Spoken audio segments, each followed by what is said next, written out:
So let's get started. My name is Sherry Tischer, and I'm the Vice President of Business Development for our staffing practice at Scale Funding. And although funding is what we provide to the industry, we love to bring in other industry partners and leaders to share knowledge on various topics. And we're thrilled to host this webinar on the topic of sales in the staffing industry. And I think we can all agree that new clients and orders were much easier to come by a few years ago. And as revenue has dropped or flattened for many agencies over the last 2 years, owners and leaders are looking for guidance on sales strategy and process. And I spent 15 years working directly in the industry myself, so firsthand know how things can ebb and flow in the industry, but also how they can just change over time. And people don't buy the same way that they used to. So your sales process is one of those things that must also evolve. So with that, today I've brought in Dan Morey to share his modern staffing sales system, a step-by-step guide to winning more clients. And I can certainly let Dan share a little bit more about himself, but I did want to highlight a couple of things about him. Dan was part of the leadership team that scaled employment solutions into the top 2% of independently owned staffing agencies in the US. So clearly, he comes to us with real world experience backed by proven results. He's also become a nationally recognized thought leader in the staffing industry, known for his insights on strategic systems, business development, and data analytics. And then for the past 5 years, through Staffing Mastery, has served as the trusted strategic advisor for staffing leaders across the country, helping them build stronger, more scalable businesses. Now, he also hosts an annual staffing sales summit, which brings together the industry's top trainers. I've heard great things about his sales summit, but they facilitate workshops for the attendees that they rave about all of the training they get there. So whether he's working one-on-one with agency owners, speaking from the stage, or in this case, where I was lucky enough to secure him for this webinar, Dan brings a powerful blend of strategy and actionable takeaways. I think that's the key. That's what makes Dan different. Actionable takeaways and advice that helps turn goals into results. So Dan, welcome, and I'm going to let you take it from here. Yes, thanks, Sherry. That was a great introduction. I'm gonna have you just come around me everywhere and introduce me at every event. Okay. Well, I'm gonna take myself off video and let you go from here. Awesome. Well, hey, everybody, I am excited to be here and talk about what is my favorite topic. I will just give you a disclaimer right up front. We're not going to talk a lot about AI, believe it or not. So hopefully that'll be a little bit of a reprieve for everybody that has just been bombarded with all of the AI automation talk. I will reference it a couple times, maybe with some tools that I recommend, but we're going to talk about what is, I think, one of the most pressing challenges that staffing is facing today, and it's sales. And if you look at the last 3 years, we've been facing declining demand for staffing services. But at the same period of time, employers have needed our services more than ever. And they're actually getting recruiting services from different places, like going up the chain to MSPs or looking at platform. And one of the major reasons that staffing has actually been declining is because we have been disconnected from the customer. We're going to talk about that. I'm going to talk about those fundamental shifts that Sherry mentioned in the intro and some of the structural changes that have actually happened in our industry that's actually a catalyst to modernize your sales system. So I'm going to talk about this. This is a step-by-step guide. It is brought to you by Scale Funding, which is a testament to how well they take care of their clients, providing insights like this.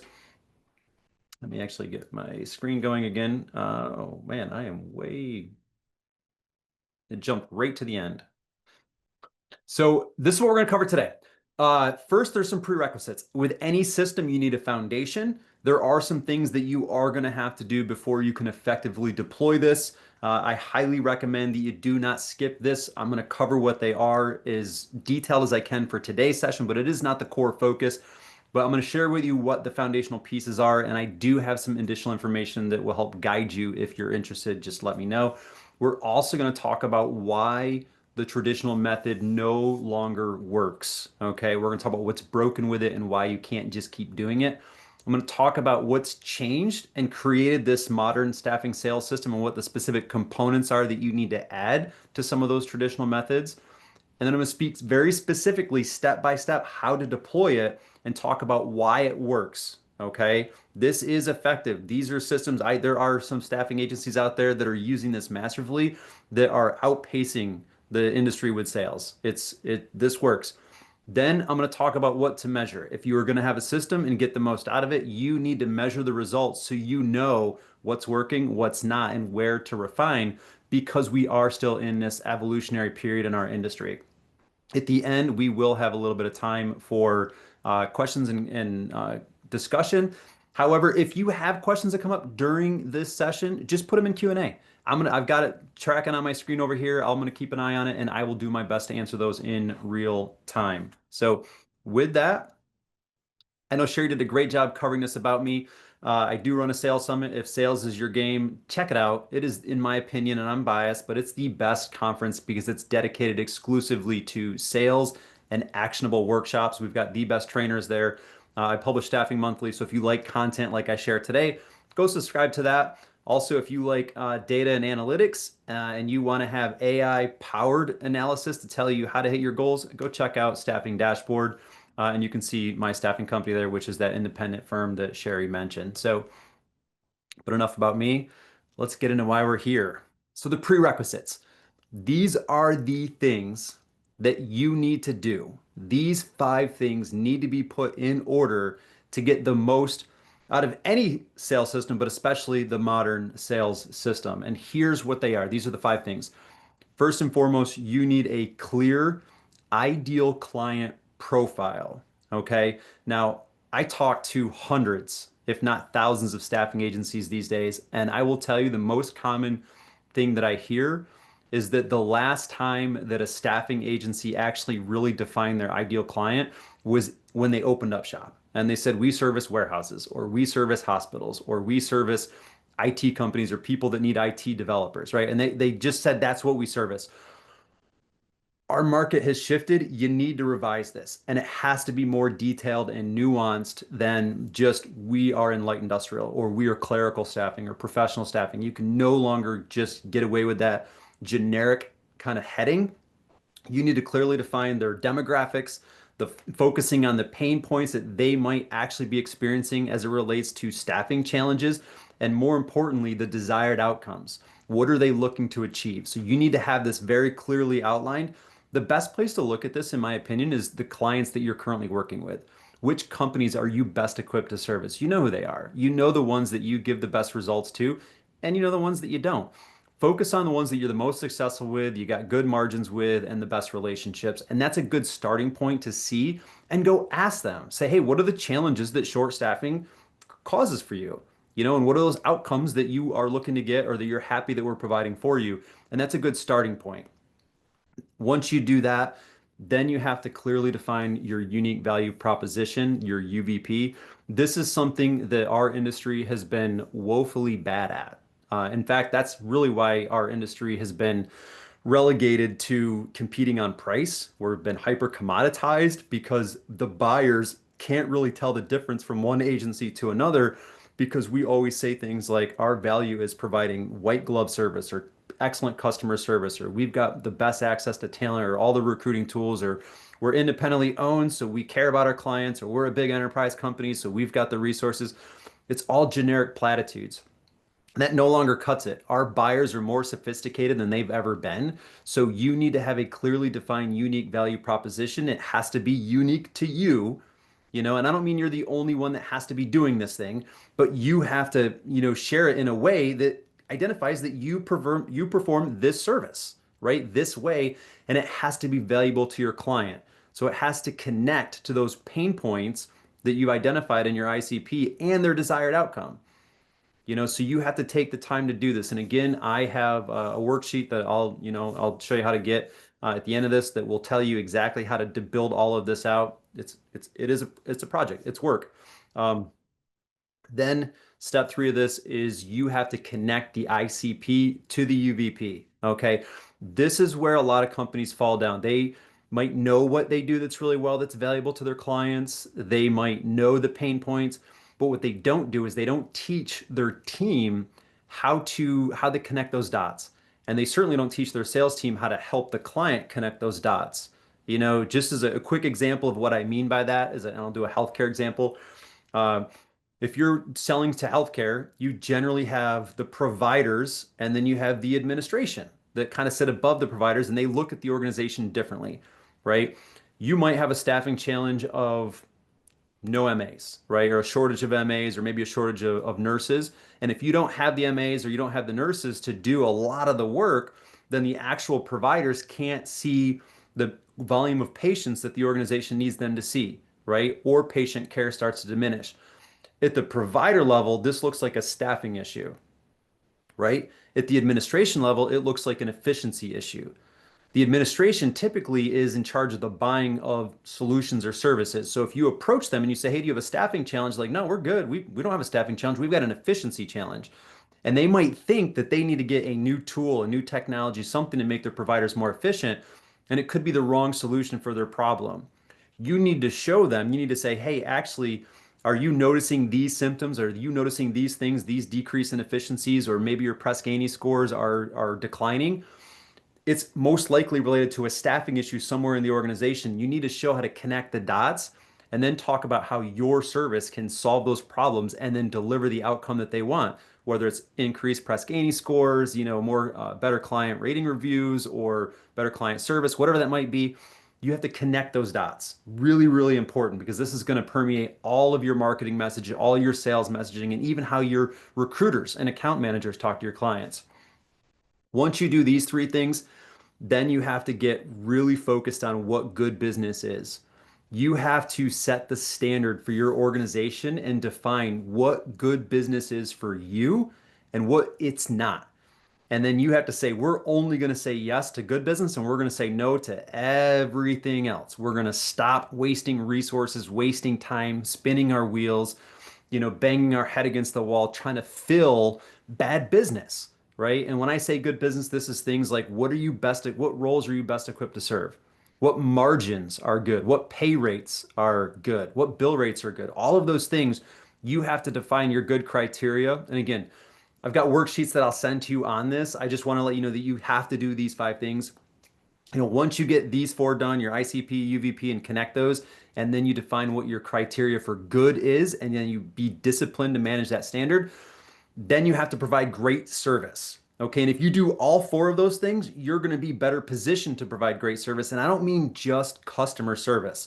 I mean actual service, sending them the right person when they need them that is going to solve the problem they have and deliver the outcome that they're going for. If you do that over and over again, and then you solicit testimonials, ratings, reviews, all of those kinds of things, case studies, and you start to create that social proof, you are going to be positioned so well to leverage the modern staffing sales system that you will outperform your competition. It's guaranteed. Like this is what you have to do. This is the foundation. If you got any questions on this, you can certainly put them in the Q&A, but I want to get on to this. We don't have chat enabled, so I'm going to skip over this. I'm going to show you why I'm asking this question though. A lot of times when I like to know who's in the audience for who's a decision maker, who has the ability to buy, because if you are a decision maker and you actually have the authority and autonomy to buy for your agency, then you have your buyer hat on. You know how you want a salesperson to present information. You know the process. So I like framing it this way because as we're going to talk about the sales process, I want you to have your buyer hat on, okay, not your seller hat. I want you to look at things from the buyer perspective as if you were buying a service or a product. If you're not a buyer or a decision maker, pretend to be, or think about something in your life somewhere else where you have the authority or autonomy to buy and how you would buy something. You'll see why that makes sense in a few slides. So let's talk about why the traditional method doesn't work. Okay. First and foremost, when I say traditional, this is what I mean. The old smile and dial, the old get a list and bomb it and let's get better leads and let's plow through those leads and let's all of those things. That's kind of the old method. Or the more recent old method or traditional method is, hey, let's get this and have a campaign, and we'll call this customer on this day and then maybe we'll do a follow-up later that's an email or and you have some sort of loosely structured campaign that's not very disciplined, intentional, maybe not targeted. Like that's the traditional method. But the most common one, and I'm amazingly still seeing it today, is the get as many leads as you can from like ZoomInfo or Seamless or Lucia or whatever, and then just start calling those companies and see who's hiring, right? And try to get an order, try to get a contract. That doesn't work anymore. That's broken. And I'm going to walk through the very specific components of that old system, the traditional system, and tell you why it's broken, why you're facing the issue, and why you can't just do more of this stuff. This is the old way. This is the phone. Do you remember the days? And I don't know, maybe you still do this and maybe you still have one of these sitting on your desk. I don't. But do you remember the days when you used to get in your car in the morning and you would drive into an office and you would sit down at your desk after getting coffee, water, tea, whatever, a Danish, a bagel, and you would see this thing on your desk? And then you would have to pick that handset up, and depending on your mood, it might feel like it's 800 pounds, and you have to smile and dial. You'd have your list, whether it's on a sheet, a call sheet, or whether it's an Excel spreadsheet, or it's in your CRM, whatever it might be, and you'd have to dial. And you would just dial, dial, dial, dial. This does not work as well as it used to. Now, 10 to 15 years ago, there was 3% conversion rates. You call 100 people, you're likely to set 3 meetings out of those calls, right? 5 to 10 years ago, that dropped to 2. Today, you're looking at between 1 and 2% conversion rate. So if you call 100 people, you might get 1 meeting. Okay. The main reason this doesn't work, I'm going to talk about the what's changed in a second, but the main reason it doesn't work is it no longer maths, right? If you need to get 2 or 3 meetings out of this and you're only getting 1% conversion rate, the only way to get 2 or 3 meetings is to make 200 or 300 calls, to do more of it, right? Make more dials, call more people, put more people in the funnel. That's the intuitive way, and that's the old method of thinking. That does not work. The main reason it doesn't work is there's not enough time.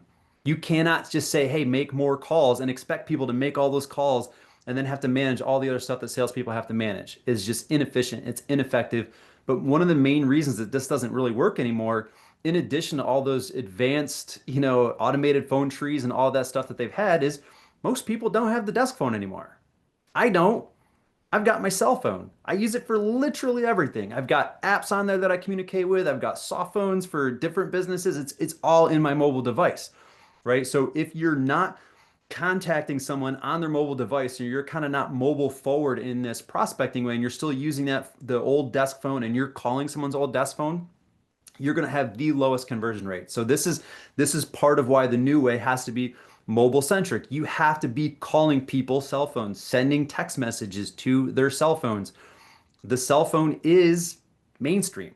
This really is the way that people communicate these days. So this is the new way, and it has to become part of your system, right? And I'm not saying that you can't call an office number. If you have a desk landline number for someone, you can try that, but you can't shy away from this. You have to be contacting people on their cell phones now, understanding that there's different routing. So this is the new way from the traditional system. Let's talk about the old way, email. Email actually still converts slightly higher than phone calls. The primary reason for that is because the time that the person can receive the message and respond to it is on their time. So it's not as disruptive or interrupting as a cold call is. But this is also diminishing. So you have to send out way more emails to actually still get it. But right now it's converting at like 2%-ish is what's kind of getting open and getting engaged with your target person you're sending to. But this is also changing.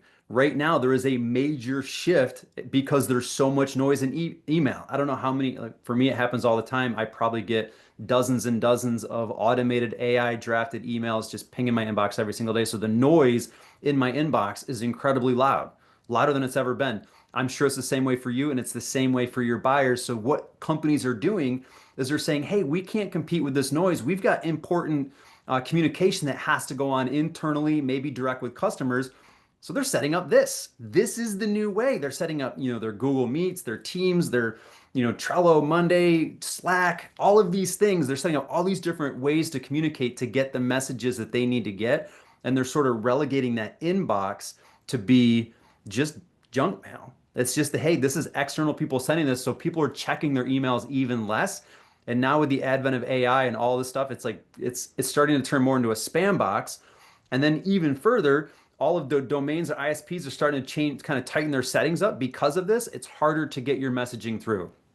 One thing I will say, just as a pro tip, if you are sending mass messages out, get a different domain. Do not send it from your primary domain because if you start to get, I think it's 0.3% unsubscribe or flagging as spam, you're going to get blacklisted and your whole domain will get blacklisted, which means that everyone that has that domain is going to get dinged. So this is what that new way is. This is how communication works. And that's why the old way of email is just not as effective, right? And if you want to talk about this, what's crazy is email actually replaced something that was this. Remember the old way before email? We used to use direct mail and we're still use some of this stuff. I tell you, one of my first great clients actually came off a handwritten letter that I wrote, right? Actually hand signed. I did type it out because I write like a fifth grader. But this was the old way prior to email, you know? And I remember starting out in this industry when we're like, when email started to become a thing and you couldn't easily get email addresses. And it's like, do I send someone an email? That feels kind of invasive. Is that too personal? I don't know. Like we were doing calls and direct mails and walk-ins and that so this was like the old way and then email became mainstream. Just like mobile phones are now becoming mainstream according, kind of away from desk phones. That's the evolution that's been happening to this. And don't even get me started on this. I can't believe it that we used to sell via fax machine. We used to send over sales sheets and like blank resumes and all of this stuff. And this was an old way. This is not part of the new system. This one you don't have to worry about. Also an old way. Do you remember when we could just get in our car, drive to our office, and then get back in our car and drive to a prospect and they were at their office? It was easy. But now work is different. Life is different. This is no longer is accessible. Decision makers, if they don't have to create a product physically at a location, this is not the way they're doing it anymore. This is what they're doing. They're working from home or they're working from anywhere in the world where they can get a Wi-Fi signal, right? This is the new way. So doing walk-ins or converting at a lower rate. It's becoming much harder to get to your target person, your target contact, because things are more distributed. There's more channels. There's more safeguards in place to try to get there. So all of these things make selling a lot harder than it ever has been. Okay. So in addition to getting your own messaging right, understanding who you're trying to call and your ICP and what value you offer, just how to get that message to them has drastically changed. It is incredibly hard to connect with this audience. And that's because the old way was it's a numbers game. They would say, hey, just do more. Do more. If we want more output, we got to do more input. That's how they treated it. And that's not working anymore. You can no longer say just do more. It's insanity. It will not get you the results. It's going to burn your people out and it's not going to work. The new way, it's an awareness game. You have to create awareness about who you are, who your company is, who you work with, the problems you solve, the outcomes that you deliver. You have to create that type of awareness so people know you exist. And you have to do this in a way so when they start experiencing their staffing symptoms and they start doing their DIY research to figure out how to solve them and see what solutions are out there before they even are willing to entertain a call or respond to an email or accept a walk-in from any salesperson, they're going to do their own research, just like you do when you buy anything, right? So it's an awareness game. Actually, Mike Bradbury from Type Marketing shared a great statistic on our Staffing Sales Summit Encore event recently that he talked about. There was these two independent studies, and I'm going to get these. Hopefully, I don't get them flipped. But I think what he said is 85% of buyers have a mental list, meaning a day one list. Like there's a short list in their mind of staffing partners out there, right? And then once they go through the entire RFP process or they start entertaining salespeople, they start doing research and finding new companies to talk to and asking for solutions and price quotes and all of that stuff and having meetings, 90% of the time they pick somebody that was on the original list. Think about that. So if you want to be part of that group, you have to be, oh, they have to be aware of you. You have to be on that day one mental list, right? So that's the name of the game these days. So this is where we talk about the modern staffing sales system, and I'm going to talk about the actual parts. Here is what's changing. In the system, you're still going to do calls. You got to be mobile first, though. You got to be willing to get mobile phone numbers and contact, mobile text message. That has to be part of it. You're still going to do email. That there is still a conversion rate there. You can still do direct mail. Actually, ironically, direct mail conversion rates are actually slightly climbing. I think there's less noise there. There's less traffic to compete with. You're still going to do walk-ins. Like those are all parts of it that you're still going to do, but you have to monitor the efficacy of those to make sure that they're converting at the rate that you need and optimize them. Outside of that, here's what's changing. You need more focus. Instead of doing more of what doesn't work and trying to say, hey, we need, more meetings, make more phone calls, smile and dial, here's a bigger list. Don't do that. It is not going to work. Hands down, will not work. You need to narrow your focus. You need to only call on the clients that match your ICP. That's it. Say no and ignore everything else. Think about this. There's 25,000 staffing agencies in North America per SIA, right? That's a lot of staffing agencies. That means the market is supporting 25,000 staffing agencies. There is enough business for you and your kind of local region that you service, right? However big that is, for you to be hyper focused on only being great at servicing specific clients and roles. So get very, very narrow, have hyper focus in this, and then you're going to improve your delivery and conversion at each stage. And we'll talk about that a little bit later when I get into the measurement piece. Then we need to tighten up our messaging. We can no longer be vague and speak with platitudes. You have to know exactly who your ICP is, exactly what your UVP is, and how your UVP connects to them. You have to know what problems they specifically have, how your service specifically solves those challenges and delivers the specific outcomes they're looking to achieve. That that's the standard now, and it has to be detailed. And you also have to add social selling. I'm going to talk about these a little bit more in detail. Social selling is really what creates the awareness. Having the right message, the right focus helps you get that awareness, but social selling is going to get that message in front of the right people the right way and build that influence for you. So you get on that day one mental list. So this way, when you start reaching out with the other traditional methods, you're more likely to get meetings. You're going to increase those conversion rates. So let's break down these parts and what it looks like. Social selling. This right here, hands down, is the number one thing that you need to add to your sales immediately. This is number one. You've got to figure this out after the prerequisites, of course. If you're not familiar with what social selling is, it is two parts. Okay. It's all about creating influence because that's what we want to do. We want to be on the day one mental list. So we have some influence. So people start looking at our content, looking to us, listening to us as a thought leader to be able to do this. But social selling is broken into two parts. There's reputation, and this is building that influential reputation on LinkedIn in order to establish that credibility, the trust, and start attracting, the right clients and partners that you want to work with, the ones that you're best equipped to service, right? And if you're to do this, you're going to be consistently sharing valuable insights and engaging with your network to position yourself as a thought leader in your industry. Now, Alexis Mesky does a great job of talking about how to build out the reputation. There is a modality that you will use. I'm going to say this super quickly. If you want more detail on this, let me know. I've got a game plan for you that I can share. But you should be posting three types of content. One is thought leadership content. This is where you actually voice your opinion, make the hot take, say, hey, this is what I see that will solve these problems for these companies, right? Not salesy, your opinion about why you're a thought leader in this space. Second type is teaching, something where you're actually going to teach somebody how to do something. If you are aware of best practices to improve, turnover within the first 90 days, put a post out about that. Teach that concept, right? And then the third piece of content is going to be something that actually talks about you and connects it. Well, like Sherry says, absolutely. I will send that out because again, there's a lot of stuff to get here through the system itself that we're going to talk about, but we will get you some information about building reputation on LinkedIn. Sherry, thank you for putting that out there and breaking the ice on the Q&A.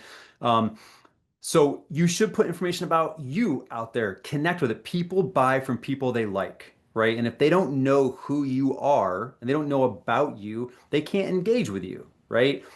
Then the three types of ways, the three types of content, that's like the I guess the crux of it, but the three modalities that you're going to use: text, standard text post. Then you're going to do a graphic, whether it's a random picture or a quote, something where there's a graphic image, a static graphic, and then some context, and then video, short form video. If you're not doing it, you have to. HubSpot just came out and they just posted the ROI of content forms. and short form video was hands down. It wasn't even close. The short form video, which is a video that's 30 seconds to 3 minutes, somewhere in there. For LinkedIn, you're really, that's the good range. About a minute is about people's attention span, thanks to TikTok. So that is going to be huge, and you're going to use those three different types to basically share those three different styles of content, whether it's thought leadership, teaching somebody, or your kind of connect to teaching people about you. Once you do this consistently, again, at least once a day, I highly recommend it, minimum 5 times a week. I can share more information about what that framework looks like. You will start to build your reputation. You'll start to be seen as that thought leadership. Then you have to expand your reach. This is where you have to get your reputation in front of as many of the right prospects as possible, which means you have to be connecting with your ICP on LinkedIn, engaging with them on LinkedIn. Mike Bradbury does an amazing job talking about his like, comment, message. I'm going to talk about this super quickly, but you can reach out to them. They do a great job. So what you would do is if you see someone in your target audience that's in your prospecting campaign, go like one of their posts. It doesn't have to be the most recent one. It can be anyone that you legitimately like. Go like it. Then comment on a post and engage with them. They will get notified that you commented on their post, right? And then go send them a message on LinkedIn. The conversion rates on those messages for them to reply to you after you like and comment on one of their messages goes through the roof. It is exponentially better if you follow that LCM or like, comment, message format. And that's how you start to build your network. Only allow people that are in your direct ICP or an indirect influencer to your ICP into your network. Don't be an open, I kind of remember the days of Lion, LinkedIn open network. Don't do that anymore. That confuses the LinkedIn algorithm. Be hyper focused on who you want in your network, and LinkedIn will start putting your profile in front of more of those people, right? So that's how you improve reach on the social selling piece. Targeted campaigns. This one I cannot highlight enough. This should be a standard even before getting into social selling. This is where you actually say, hey, we're going to be very targeted. We're going to increase our focus, as I mentioned. We're going to know exactly which ICPs we're going after. And we're going to put only those ones into the campaign. We're going to say no to everything else. This is not going to be a blanket campaign, call everybody with a pulse. We're going to go after exactly who we want to work with. And then you're going to use a variety of channels. You're going to do cold call still, email, walk-in, direct mail, networking, referrals, LinkedIn. LinkedIn being kind of the social selling I was just talking about. Then you're going to schedule the cadence. You're going to say, hey, how many of these activities do I want to do? My two favorite, one is more blitz style, 30-day campaign. My preferred one that I actually like the most is a 12-week campaign. It's a little bit of a wider buying window. It's a little bit softer, a little bit less invasive, but you're going to plan your work, these activities over that period of time, right? And say, this is exactly how we're going to be doing outreach, and you will have crafted messaging to each one of those outreaches. And what a 30-day example might look like is this. And again, I'm not going to read it on the slide. You're going to get these slides, but you would look at this and say, hey, day one, this is what the sales rep is going to do. Day three, they're going to follow up with this. You can see some recommendations in here like email. Don't just do text. People love video. You can use Loom, you can use Vidyard to insert video into the email. So when they see that, they're more likely to engage with it, increase your conversions.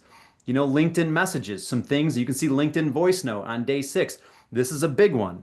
You know, use LinkedIn voice note from your phone. It's only available, I think, on the mobile app right now, but you can send a voice note through LinkedIn to somebody. This is a different medium of message. It's going to get their attention. They're more likely to click on it and listen to it. And then instead of just reading text, they can hear your voice, they can hear your tonality, and you can communicate more of your message that way. Use video on LinkedIn. This is something that very few people are doing, but record yourself and say, hey, I just want to reach out to you and introduce yourself. Now they can see you, put a face to a name, and you come to life, right? And you're all about creating awareness. Again, this is just an example. You're going to get these slides, so you'll be able to see this. Another component that I want to talk about is networking. I feel like with the pandemic, which is still a few years behind us now, thankfully, but I feel like networking kind of got broken. I think we were good at networking, and then went away. And as live events started coming back, we started treating it like social hour, and we lost the business development sense of it. We don't treat it like a business tool, and it should be. And there should be a local global approach, and there should also be a live and digital approach. And we're going to talk about that. If you're a sales leader and you want to scale up your sales efforts, You need to have a local and global approach to networking. Each of your sales reps should have a detailed plan to utilize 2 to 3 groups in their local market to connect with their ICP, right? The three that I recommend, Chamber of Commerce, so long as it's a good chamber and it's active, right? SHRM, you should have a local society for human resource management or managers. You should have a local chapter in your area. If it's a good group and it's active, go join it. Go become part of that community. Don't just treat it as a sales tool. Go be part of it. Become part of that community. And then you also should look for an industry association, whatever your target industry is. If you focus only on like 3PL logistics, go find a local industry association that you can be a part of and go to their local events if you have it, right? So go be known in those communities, become part of those communities. And then globally, each sales rep should belong to 1 or 2 industry trade associations, not staffing industry. I do recommend those, but for sales, if you are part of healthcare, go join some healthcare trade associations. If you do software development, look for some software development associations that you can be a part of and become part of that and start to connect with your people. Okay. And then they should also belong to 1 or 2 of those LinkedIn groups digitally and engage online that way, right? And there should be a plan. This is not just like loosey goosey, willy nilly. Like you should have a plan for this. Know who you're going to prospect out of there and have a detailed plan of how you're going to go, what your target is, how you're going to do your follow up. All of that stuff should be thought through. Referral network. It's my super simple technique. Every sales rep should have 4 referral partners. They can meet with one each week. That way, there's always a referral meeting at least weekly. These are people that sell to your target customer, but sell a different product, not a competition, right? So if you're selling staffing services, maybe someone that sells employee benefits, right? Or maybe an employee lawyer, someone like that you can create referrals for and you can create introductions. This is just a great small intimate network that you can create to keep referrals flowing. The volume is lower, the conversion is much higher, and the relationships are much better. If you do you have to teach your referral partner what a good referral is. Say, hey, ideally, I'm looking for you to connect me personally. Maybe even go out to lunch, coffee, something like that. Teach them what a good referral looks like, who you're looking for, and obviously, reciprocate. Make sure you're sending good people to them as well. So we're gonna put it all together. I said it was me step by step. Sherry told you on the front end, I am an action-oriented person. I'm gonna show you the broad steps that you should take to put this system in place. So step one, the foundation. As I mentioned to you before, this is non-negotiable. You gotta define your ICP. You gotta know exactly who you're selling to and why they're important, why they're your target audience. You have to create your UVP, your unique value proposition. If you don't understand what's valuable to you and what you provide is valuable, they won't either. So you have to define it. You got to do that work. Identify what good business looks like.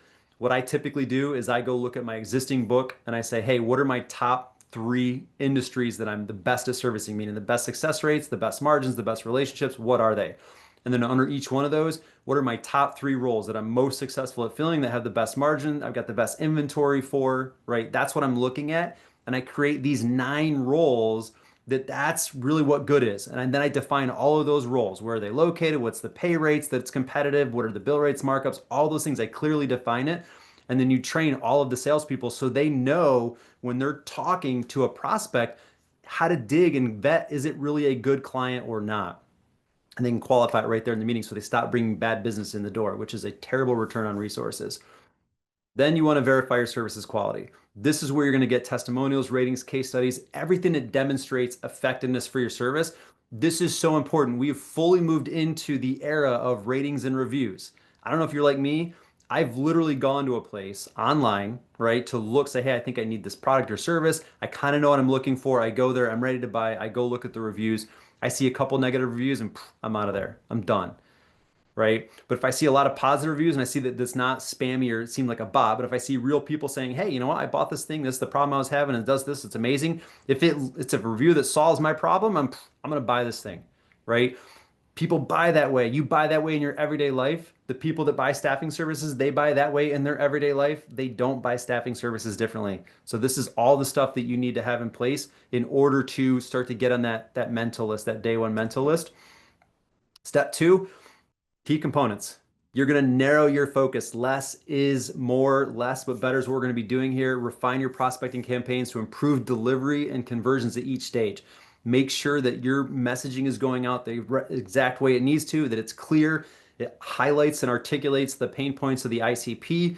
It tailors your message to show how you specifically address those different than anybody else and how you can help deliver the outcomes that they might be looking for, and then start to build out your social selling model. Okay.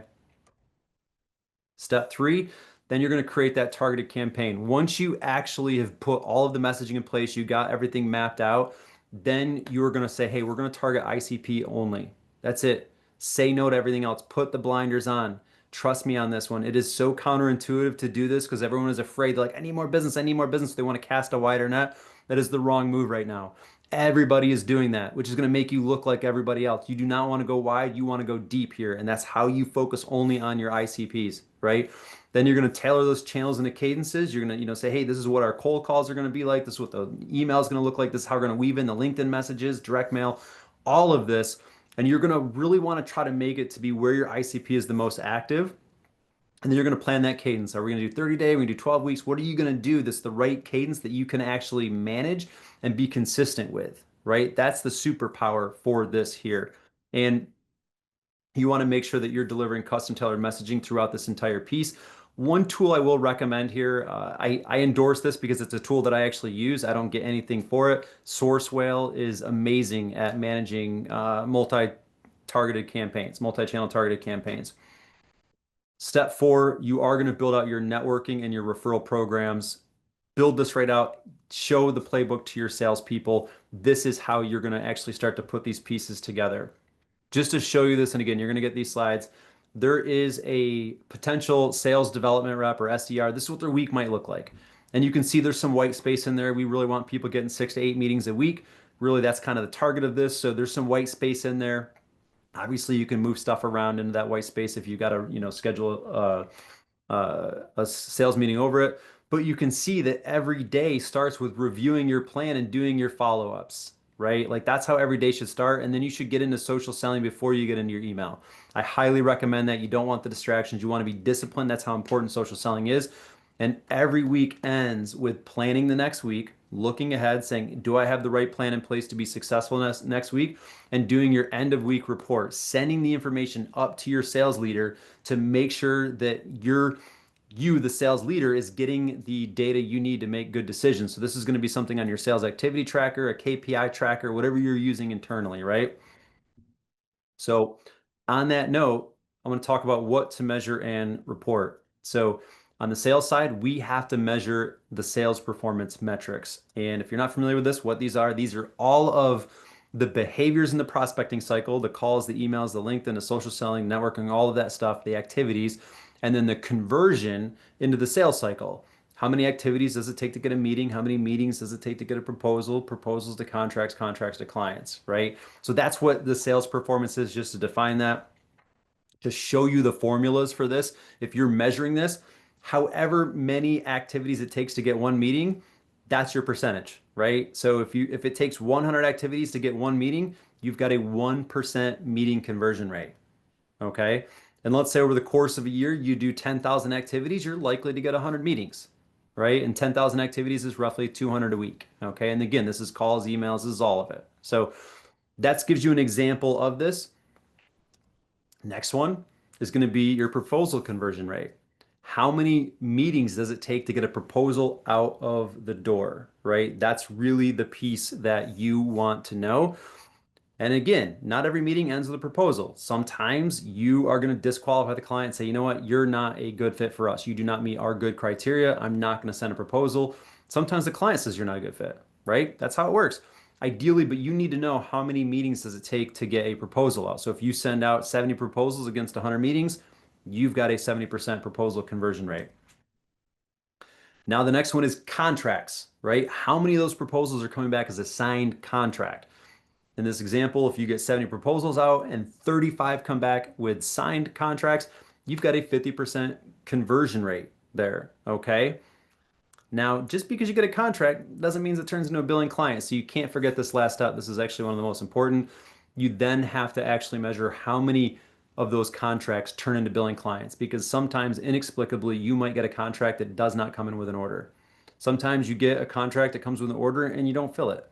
does not convert into an actual client. It's just paper, right? So we need to look at this because that's the metric we need to know as we're doing sales planning.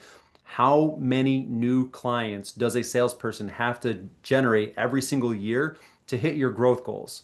And you need to know that. And once you know all of those conversion pieces, it's just backwards math. You can start to figure that out all the way along the way.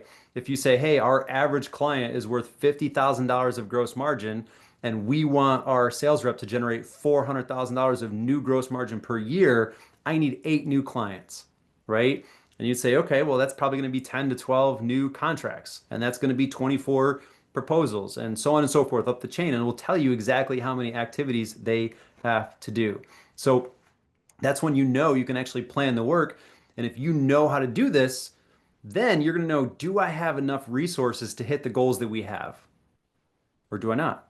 Do I need to lower my goals or increase my resources? Right. And that's going to be a really important thing to know because, again, SIA Exec Forum, I think it was Mike Jackito from Butler Street mentioned that 75% of salespeople miss their target. They miss their goals. And most sales leaders have no idea why. They think that the salesperson is just a bad salesperson or something, but they got no clue. And a lot of times I've realized from my experience, it's just bad goals. The goals were never validated, right? So here's what it takes to actually validate your goals and build a plan. When I say sales activity tracker, it's going to look something like this. This is an Excel version. There's tools out there. Staffing dashboard, we're actually dropping a digital version of this, but you should be tracking all of these inputs every single week. How many calls, emails, walk-ins, how many direct mail, whatever the activities are, you'd put in there. How many meetings are they getting, proposals, contracts, and then track it quarter to quarter so you can see your conversion rates. The reason this is so important is if you see your meeting conversion rate start to decline, meaning the number of meetings you're getting out of your prospecting activities, that means there's something going on with your prospecting. Maybe your cold calls need to be revised. Maybe your emails need to be updated. You know, this email changes all the time. Like as of this writing, the best subject line to get an email open is 3 to 5 words. One of those words should be the name of the person you're sending a message to or the name of the company you're emailing. And ideally, it should be a question that elicits some sort of emotion or a response. So it could be like, Greg, are you still hiring managers, right? Something like that that's like going to get them thinking and call out to them. But that changes. That wasn't that case 2 years ago. So you have to see if that conversion rate starts to drop, you as a manager, you know, okay, I got to fix something in the prospecting piece here. If you start to see your proposal conversion rate drop, now it's like, hey, maybe they're not doing a good job qualifying the customer. Maybe the sales management process needs to be updated a little bit, right? It tells you where do you help focus them. And what's really cool is by tracking this quarter to quarter and what your conversion rates are, it will actually help you know where to focus your efforts to keep improving these conversion rates. So that is the system that I have for you today. Uh, so I'm happy to take any questions. I wanted to save about 10 minutes. I think we about nailed it. But last thing I'll share before I open up to Q&A, and again, start putting stuff in Q&A if you have it. I know we don't have chat or voice enabled. Um, if you want these slides, I'm sure Sherry can get them to you, but if not, I'm happy to send them as well. But if you want them and you also want bonus material, which just to recap what that is, I have a worksheet that will tell you how to evaluate the strength of your ICP and your UVP and how to actually craft those. I can also give you a framework for social selling. So those are the things we mentioned. If you want those bonus material, the easiest way to do it is just connect with me on LinkedIn, follow me. If we're already connected and you're following me, send me a message and just says Scale Bank Slides. And if you put your email in there, my team will go in there and they will get you out that bonus material and the slides. So, um, Dan, I have a question for yeah. you. Okay, so this is around that building your cadence section. Like the example that you put up was the 10 touches in 30 days. You had an example there. Now, one of the staffing companies that I used to work for, we had a program where we did one touch for 12 weeks, right? So that was kind of, but I'm recently hearing that, I mean, it's taking upwards of 17 or more touches just to get a response. Are you hearing that it's taking more touches or what's your opinion on that? Absolutely. So it is taking more touches, and the main reason why is because the conversion rates are getting lower because it's harder to get to that target customer. So you're having to make more calls to get through. you're having to make more calls to different phone numbers to get through. You're having to send more emails to get through. So you are having to send more information to get through. The other side, there's two other kind of main reasons that are feeding this as well, Sherry, is that with AI and bots, right? There's so many canned messages, and it used to be so easy to pick it out because it would start with like, "I hope this message finds you well," and you knew that's a ChatGPT message, right? Now Yep. they're getting a little bit more smoother, but you can still pick it out. But because there's so much of that, people are starting to tune it out. They're getting what's that word? Like they're getting numb to it, so Right. starting to tune it, so it's harder to get through. And then on top of that, about the awareness piece, if they don't know you, then you're unknown. Like they've got no reason to even look at your content. Life is busy. We're all super distracted. So if you have a little bit of a reputation and they see your name and they're like, "Oh, I've seen this name before," or "Yeah, actually I know this person. They actually are they're a thought leader in the hiring and staffing space." Like if you can get them to stop and break that pattern, then you will reduce the number of contacts. But without that awareness, yeah, it's getting tough out there. Right. Yeah. So yeah, kind of it makes sense then using all of these things together. The social selling, all of that makes a huge difference for sure. Number one. That is Yep. that is the number one thing to do is to after the prerequisites. But after Yep. that, like social selling is that's the superpower because that creates so much awareness. I don't know if anyone attended our encore event for the Staffing Sales Summit last week. Mhm. But Alexis and I revisited the case study that I did with her using her system, and it was insane. Going from like literally nothing. I was like, I'm gonna pretend I'm a brand new person on LinkedIn that's not really using it. I'm gonna start fresh with her system. We did that, and the data was conclusive. Like the reputation was off the chart. The people that were connecting with me that were my target audience, it was insane. So Wow, yeah, social selling, definitely go do that. What other for sure. questions you got, y'all? Put them in Q&A if you got this here. I know there's a handful of us left. Yeah, we'll give them just a few more seconds to enter something just in case. But, and then as we're doing that, Dan, I'll remind everybody that we'll be sending out an email in the next 2 days with the link to the recording. We'll include a copy of the slides, or you can ask for those directly from Dan as well through LinkedIn. But other than that, I'm not seeing anything else being entered in the Q&A. So we might be able to give everybody a couple minutes back in their day. Well, that's a great gift. And Sherry, I know you put that in the question that you want the slides. I don't know if we're connected on LinkedIn. If we're not, please send me a connection request. Send me a message with your email of where to get those, and my team will get the slides right out to you. Thanks, Jennifer. I'm glad you were here. Here we got a question from Greg. Great seeing you. Thanks, Kay. Any insights or quick guidelines on video content? Absolutely, absolutely. So video, as I mentioned, when HubSpot just released a report, short form video, hands down the best ROI. The second, which was not even close, is long form video. And here is really what video content should be around. It should be those three areas, okay? And I'll give you a cheat here in a second. So if you're creating video content, don't overthink it. Don't think you've got to be in this high polished, cinematic setting. Like literally just most phones today have cameras that are good enough to put out content on the internet, right? So it is okay. I just did a video. I shot my iPhone. The lighting wasn't that great, but I just put a video up and it's one of my most engaged videos on LinkedIn and I was only promoting an event. Like it wasn't even that insightful. Um, but here's what you should do. Thought leadership, you got to do a mix of this. Thought leadership. Think about a topic that's going on in your industry. What are you facing? For me, and I'm gonna make it about me for a second. If you're here and you want to learn about the modern staffing sales system, that means you're in staffing and you probably are curious about solving a sales challenge. So if I was going to do a video for that about thought leadership, I would do a 1 minute video and I would say, hey, I just want to take a minute to talk to staffing sales professionals out there. And I want to tell you 3 things that you should be doing to improve sales. And I would hit that content, something I shared from these slides right here. Say, hey, if you got other ideas or you want to know more, just drop comments below, right? That's an example of like a thought leadership. I'm going to share something that actually might even be more borderline on the teaching, but that's another type. Teach somebody something. Got you, Jennifer. Yeah, let's see. Just send me a connection request, Jennifer, and if you can. But teach somebody something. Like there's content where I literally will I'll say, hey, this is a really quick way to do a performance review, and I'll teach the steps of it. Or I might just do a video and say, hey, let me teach you really quickly how to lay out a 30-day campaign and literally just talk through what's on the screen here. This is what you can do for day one. Do a LinkedIn connection request, personalized email, make a phone call, right? Day three, call, email with a video in there. Like, but you do a video like that, and then sometimes the last one, Greg, is going to be just a connect, just, hey, I want to just do a check with my audience out there, let you know it's okay. Things are tough right now. We get it. I'm struggling with you too. Something like that. Or even, hey, I want to celebrate a milestone. I was at this event. I was given this award for whatever. Connect with them, connect with your audience, almost influencer style. So, uh, but yeah, but you got to do video. 30 seconds to 3 minutes is going to be your sweet spot. Don't overthink it. Just get yourself out there. Start doing it and you'll get better as time goes on. Hopefully that answers your question, Greg. Mhm. I'm gonna check some of these. Any last questions in the last 2 minutes? Speak now, forever hold your peace.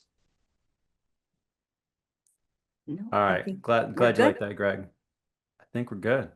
Okay. All right, Dan, I can't thank you enough. I appreciate it more than you know. And then thank you all for attending. We'll send out the follow-up email and have a great day. Sounds great. Enjoy, everybody. Bye now.